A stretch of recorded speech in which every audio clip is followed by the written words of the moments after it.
खबर जरा वैक्सीन की भी आपको बताते हैं। और जो वैक्सीन कोरोना के मुखालिफ लगाया जा रहा है उसमें कितनी रफ्तार बढ़ रही है और किस तरीके से ये आगे चल रहा है, इस खबर को जरा देखिएगा ताकि आपको पता लगे कि टीकाकारी की मुहिम किस तेज रफ्तारी से चल रही है या सुस्त रफ्तारी से चल रही है और उसके पीछे बड़ी वजह क्या है। जी हाँ, जम्मू कश्मीर में कोरोना मुखालिफ टीकाकारी जो मुहिम लगातार जारी है। अप्रैल 3 से वैक्सीनेशन में काफ़ी कमी आई है। मुहिम में सूरत लाने की ज़रूरत पर जोर दिया जा रहा है और सोसाइटी सिविल सोसाइटी के मेंबरान के साथ साथ मजहबी पेशवाओं को टीकाकारी मुहिम में जोड़ने की ज़रूरत पर भी जोर दिया जा रहा है। इससे कबल भी हमने आपको बताया कि जिस तरह से मजहबी पेशवाओं ने नमाज जुमा के दौरान लोगों से अपील भी की है कि 45 साल से ज़्यादा उम्र के जितने भी लोग हैं वो वैक्सीनेशन वो टीकाकारी मुहिम में हिस्सा ले और टीका लगवाए, ये ज़रूरी है। इससे ये भी कहा गया है कि अगर जो माह मुबारक चल रहा है तो माह मुबारक के दौरान भी वो टीका लगवा सकते हैं। बड़ी खबर हम आपको बता रहे हैं कि जहां टीका लगाने की मुहिम को यानी वैक्सीन लगाने की मुहिम को तेज करने की कोशिशें लगातार जारी है, वहीं पर जम्मू कश्मीर से ये खबर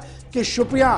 पुलवामा और किश्तवाड़ को छोड़कर यानी इन 3 डिस्ट्रिक्ट्स के अंदर टीका लगाने की मुहिम थोड़ी सी तेज है। बाकी इलाकों के अंदर, बाकी डिस्ट्रिक्ट्स के अंदर रफ्तार बहुत धीमी है। और जो आंकड़े सामने आ रहे हैं और जो फिगर्स सामने आ रही हैं, वीकली वैक्सीनेशन डोज जो सामने आ रही है फिगर्स, वो ये साफ बता रही है कि कश्मीर सूबे के अंदर 50% की कमी जो पिछले दिनों से वैक्सीन कारी हो रही थी उसमें लगभग सभी डिस्ट्रिक्टों को अगर आप मिलाएंगे तो 50% की कमी कश्मीर के अंदर। जिला अनंतनाग विटनेस जो है, जो देख रहा है, वो डिक्रीज हुआ है तकरीबन 38% तब जब से कोरोना वैक्सीन कारी का अमल शुरू किया गया था। और इसी तरीके से जब हम अदर डिस्ट्रिक्ट्स की ओर देखेंगे तो वहां पर भी सूरत हाल ऐसी है। सेंट्रल डिस्ट्रिक्ट बडगाम, वहां पर अराउंड 50% नंबर जो है वैक्सीन डोजेस का जो है वो कम हुए हैं 3 से 9 अप्रैल के बीच में, और फिर 10 से 16 अप्रैल के बीच में भी सूरत हाल ज़्यादा बेहतर नहीं दिखी है। गांधरबल में भी सूरत हाल ऐसी है, 3 से 9 के दरमियान और 10 से 16 के दरमियान जो आंकड़े लिए गए हैं, फिगर्स लिए गए हैं, वो ये बता रहे हैं कि जिस रफ्तार के साथ ये बढ़ना चाहिए था वो रफ्तार कहीं दिख नहीं रही है और लगातार कमी हो रही है। और जम्मू के अंदर मैंने आपको पहले ही बता दिया कि किश्तवाड़ को छोड़कर बाकी मानदा सभी जिलों के अंदर रफ्तार काफ़ी ज़्यादा धीमी है। अब इसके पीछे 2 कारण बताए जा रहे हैं, हम सनम के पास भी चलेंगे। एक ये माना जा रहा है कि जनाब माही रमजान की आमद की वजह से रफ्तार में कमी हुई, लेकिन एक बड़ी खबर जो अभी आपको गौहर भी बता रहे थे और मुख्तलिफ जय्यद उलमाओं के साथ राब्ता करने के बाद जब हमने भी बात की थी, न सिर्फ हिंदुस्तान के उलमाओं के साथ, अरब दुनिया के उलमाओं के साथ और जय्यद उलमाओं के साथ जब मुत्तफिका तौर पर फतवा जारी किया गया था, पाकिस्तान, यूके और अरब इमारात के अंदर जो अरब से जो फतवा जारी हुआ था वो मुश्तरका तौर पर यह था कि कोरोना वैक्सीन लगवाने से रोज़े पर कोई फ़र्क नहीं पड़ेगा। और आपको याद होगा कल गौहर कुछ ने आपको दिखाया था कि मुफ्ती आज़म जम्मू कश्मीर ने जब वैक्सीन कारी की थी, वैक्सीन लगाया था टीका, उसके बाद उन्होंने रोज़े की हालत में वो वैक्सीन लगाया और बयान भी जारी किया, वीडियो बयान जारी किया था। तो माना जा रहा कि वैक्सीन का रोज़े के साथ जोड़कर ना देखा जाए, बल्कि सभी इस पर मुत्तफिक है कि इससे रोज़े की सेहत पर कोई फर्क नहीं पड़ता है। लेकिन उसके बावजूद भी जिस रफ्तार के साथ चलना चाहिए था वो नजर नहीं आ रहा। सीधे श्रीनगर चलेंगे जहां से सनम एजाज हमारे साथ है। सनम, बहुत शुक्रिया जी ज्वाइन करने के लिए। रफ्तार जो होनी चाहिए थी वो है नहीं। क्या मैं ये मानूं कि अभी भी इफ एंड बट्स कश्मीर के अंदर, जम्मू के अंदर वैक्सीन कारी को लेकर नंबर 1, और नंबर 2 जो बड़ा सवाल है कि गाड़ियां बिना टेस्टिंग के आ रही हैं, दोनों पर आपका रिएक्शन और ग्राउंड जीरो पर क्या कुछ है? देखिए गौर, बिल्कुल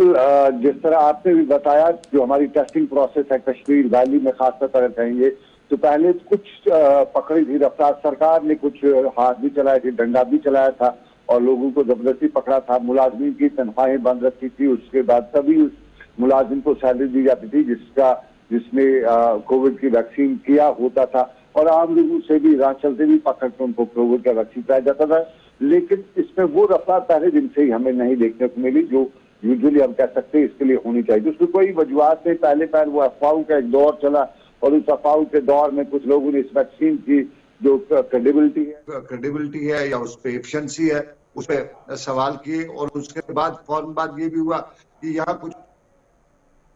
फारूकदुल्ला पहले वैक्सीन करके था लेकिन उसको पॉजिटिव हो गया, तो वो लोगों में लो इस तरह से मैसेज चला गया कि ये यूं ही वैक्सीन है एमए वाला, जिसे कश्मीरी भी कहते हैं एमए वाली, तो वही एमा हो गया इसका। तो उसके बाद कुछ रफ्तार कम हुई, लेकिन सरकार के साथ साथ जब उलमा और बाकी लोग जो सिविल सोसाइटी के लोग हैं वो आए, उन्होंने लोगों को बताया कि नहीं और इसके रीजन बताए लोगों को, तो फिर कुछ रफ्तार पकड़ी थी। और हमने देखा था कि बारामूला, श्रीनगर और बांडीपुरा 3 अजला में उसकी रफ्तार पकड़ी गई थी। सनम यहाँ आपसे जानना चाहेंगे, क्या अभी भी वैक्सीनेशन के हवाले से अवेयरनेस की कमी है जम्मू कश्मीर के अंदर, या लोगों के अंदर अभी भी कुछ खदशात है जिसकी वजह से ये टीकाकारी मुहिम जो आहिस्ता आहिस्ता या धीमी हो रही है? देखिए गौर, कश्मीर में हर दूसरे आदमी के पास मोबाइल फोन है, एंड्रॉइड फोन है, ये बिल्कुल मानना पड़ेगा। कश्मीर कुछ भी कर ले वो भूखा रहेगा, लेकिन वो उस तरह के दुनिया के साथ जुड़ने के जो अरेंजमेंट्स होते हैं वो रखता है। तो हर दूसरे शख्स के पास मोबाइल एंड्रॉइड फोन का होना ये साफ बयान करता है कि यहाँ पे किस तरह में लोगों में जागृति है, किस तरह के लोग जागते हैं, जानते हैं, दुनिया को समझते हैं। तो इससे ये हम कहें कि लोगों में कम इसकी जानकारी नहीं है। हाँ, लोगों में एक चीज जरूर है, एक तो ये है कि लोगों ने जो इस वक्त जो रमजान का मुकद्दस महीना है इसको कहीं न कहीं पिछले हफ्ते हमने देखा था। देखिए, जब से रमजान से पहले ये हुआ था कि अच्छी खासी तादाद जो बारामूला में मैंने बताना चाहा था, या श्रीनगर में रफ्तार बारामूला से कम थी, बांडीपुरा और उसके साथ साथ बडगाम के 3 अजला में अच्छी रफ्तार पकड़नी शुरू हुई थी। और उसके फौरन बाद जब रमजान हुआ तो इस रफ्तार में कमी आ गई, और उसकी वजह है कि वो रमजान मुकद्दस का महीना था और लोगों को इस हवाले से इल्म पूरा नहीं था कि क्या इससे रोजा टूटता है या नहीं है। क्योंकि माजी की एक प्रैक्टिस है कि यहाँ आम एक कहा जाता है कि इंजेक्शन करने से रोजा टूट जाता है, तो उसी को आगे रखते हुए इस कोविड के हवाले से भी ये था। लेकिन फिर पिछले 2 दिनों से उलमा ने इस हवाले से जो फतवे जारी किए, और बड़े जो बुजुर्ग हैं या मसाजिद हैं या खुद श्रीनगर में मीरवाइज ने भी स्टेटमेंट जारी किया कि लोग कोविड की वैक्सीन लिए जाएं। और यहाँ पे जो कश्मीर के जो है सरकारी जो है उन्होंने भी ये बताया कि नहीं, उन्होंने एक वीडियो भी डाला और उसमें कहा कि रोजा इससे नहीं टूटा है। तो फिर वो, लेकिन रमजान के महीने की शुरुआत के साथ ही लोगों में ये हुआ कि कोविड का वैक्सीन कराने से रोजा, कोई भी वैक्सीन कराने से जो होता है यहाँ पे कि रोजा टूट जाता, तो वो एक बड़ी वजह भी रही। लेकिन ओवरऑल पहले दिन से ही इस हवाले से कुछ लोगों में खदशात थे वैक्सीन के बारे में, क्योंकि लोगों में एक था इस बात के यार अभी तो इसमें अभी तजुर्बे दुनिया में नहीं हुए हैं, अभी कोविड का वैक्सीन के हवाले से जो प्रोसेस है वो उसमें ये हड़बड़ी में निकाला गया वैक्सीन है दुनिया भर में, चाहे वो अमेरिका का वैक्सीन हो या चाइना का हो या रशिया का हो या इंडिया को, सभी वैक्सीन इस पर सवाल लोगों ने खड़ा किया। तो उससे भी इसका जो कश्मीर में है, चूंकि यहाँ की जो शक की सुई है बहुत तेज दौड़ती है कश्मीर में, तो वो शक की सुई जब दौड़ने लगी तो पहले रफ्तार कम हुई, लेकिन जरूर पकड़ना शुरू हुआ तो रमजान का मुकद्दस महीना आ गया तो उससे और ज्यादा रफ्तार जो है अब वो नहीं है। लेकिन फिर भी मानना पड़ेगा कि अभी भी बहुत से एडमिनिस्ट्रेशन या दूसरे लोग हैं इस वक्त भी कोशिश हुए कि लोगों को इस हवाले से लाया जाए, उन्हें कोविड के सेंटर्स जो वैक्सीन सेंटर्स हैं वो नजदीक रखे जाए ताकि ये जो है ये किया जाए। लेकिन अभी एक चीज मानना पड़ेगा कि हमारी जो खवातीन शायद उसमें कोविड का वैक्सीन इतना नहीं अभी लगाया जा सकता है रमजान का, क्योंकि खवातीन के लिए या यूं कहें जो बुजुर्ग हैं उनके लिए रोजा सबसे इम्पोर्टेंट है, वो जान की तरफ से ज्यादा तरजीह रोजे को देते हैं। तो ये वजह है खास तौर पे कि अभी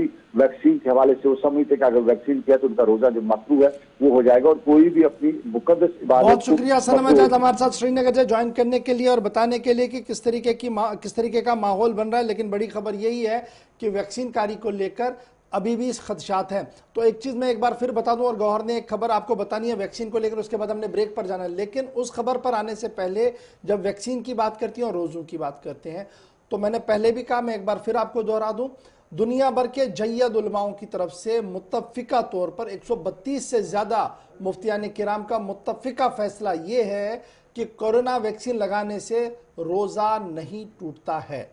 ये पाकिस्तान से लेकर बांग्लादेश तक, भारत तक, अपने सऊदी अरबिया तक, या फिर आप यूनाइटेड अरब अमारात के मुख्तलिफ अइमा को जब आप सुनेंगे तो उनका मुत्तफिका फैसला यही है कि इंजेक्शन लगाने से, कोरोना का इंजेक्शन लगाने से आपका रोज़ा नहीं टूटता। कल ही मुत्तहिदा मजलिस उलमा का भी मुश्तरका बयान जारी किया गया था जिसमें उन्होंने कहा कि रोज़ेदार कोरोना वैक्सीन लगवाएं और हिफाजती एहतियात के साथ वो जाएं और वैक्सीन लगाएं, इससे रोजे पर फर्क नहीं पड़ेगा। ये तो वादी कश्मीर की बात है और दुनिया भर के जय्यद उलमाओं का मैंने पहले ही आपको कह दिया, मुफ्ती आजम का बयान भी इसमें आया है। तो बराह करम वैक्सीन लगवाइए। मैं ये नहीं कहूँगा कि इससे आप 100% बच जाएंगे, जो अभी सनम कह रहे थे कि बड़े सवाल आ रहे हैं कि फारूक अब्दुल्ला ने वैक्सीन लगाया तो कोरोना पॉजिटिव हुआ। आपके लिए एक एहतियाती तदबीर है, ये शिफा अल्लाह के हाथ में है, इस बला को दफा करना अल्लाह के हाथ में, हमारे हाथ में सिर्फ एहतियात है। जहां हम खुद को बचाने के लिए घर में बैठ रहे हैं, मास्क लगा रहे हैं, वहीं पर एक बार जाकर टीका भी लगवाइए ताकि और एहतियात की ओर हम एक कदम बढ़ाएं। वैक्सीनकारी की बात हो रही है, वैक्सीन की बात हो रही है, बात आपको वैक्सीन की बताएंगे, उसके बाद छोटा सा ब्रेक भी होगा। जहां वैक्सीन के हवाले से जहां बात करेंगे तो जम्मू कश्मीर में कोरोना मुखालिफ टीकाकारी जो है वो मुहिम लगातार जारी है। 2 मरहलों के तहत अब तक 3 लाख डोजेज मिले हैं जम्मू कश्मीर को और फेज 3 के अहदाफ की मुकम्मल कवरेज के लिए मजीद 27 लाख खुराकें जो है वो अब दरकार है। 45 साल से ज्यादा उम्र के 10 लाख के करीब अफराद ने अभी तक जो है टीके लगवाए हैं। तकरीबन 34 लाख जो 35 साल के उम्र से ज्यादा के लोग हैं, तकरीबन 34 लाख से ज्यादा उम्र के वो लोग हैं जिन्हें अभी भी टीकाकारी लगवानी जरूरी है। फिलहाल इस हवाले से 10 लाख के करीब जो है 45 साल की उम्र से ज्यादा लोग हैं, उन्होंने इसमें हिस्सा लिया, टीका लगवाया, लेकिन अभी भी कुछ ऐसे लोग हैं जिन्हें टीका लगवाने की जरूरत है और इस सिलसिले में फेज 3 को अहदाफ के मुकम्मल कवरेज के लिए अब मजीद 27 लाख खुराकें दरकार है।